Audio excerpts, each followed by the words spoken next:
Records are made to be broken. Emmitt Smith has just become the NFL's all-time leading rusher. 55 on the season.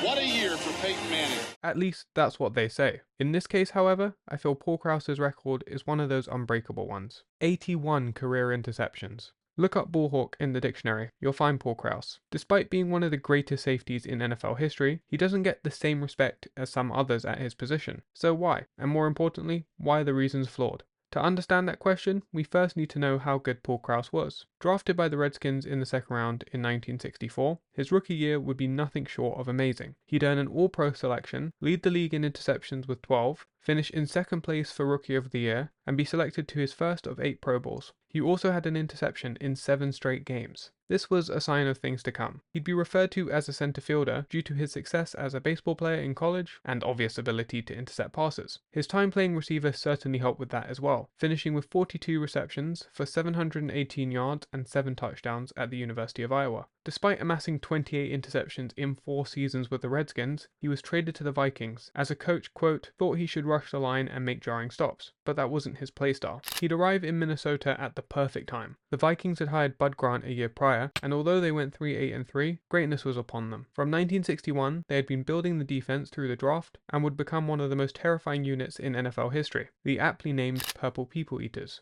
In 1968, his first year there, he recorded 7 interceptions while the Vikings went 8-6 and reached the playoffs for the first time in franchise history. Although they lost to the Baltimore Colts in the conference game, things had started to turn around. While with the Vikings, he would reach 4 Super Bowls, although they did lose all 4. The highlights for him were an interception in Super Bowl 4 and fumble recovery in Super Bowl 9. As to why he's not talked about much, firstly, he hasn't played in almost 50 years, and a lot of players from this era aren't talked about enough. You also have the fact that interceptions were more common then, and some may reduce the significance of that record because of it. But let's unpack it a bit more. For example, in 2019, of the 20 most efficient quarterbacks in the NFL, 14 threw fewer than 10 interceptions. Compare that to 1974, say, where 15 of the top 20 threw over 10 interceptions. So that's 5 throwing under 10 versus 14. Modern quarterbacks have a much higher completion percentage and throw less interceptions. That is fair to say, which is also why Krause's record is so hard to break now. Defenses were more suffocating in this era due to the rules, but it isn't that black and white.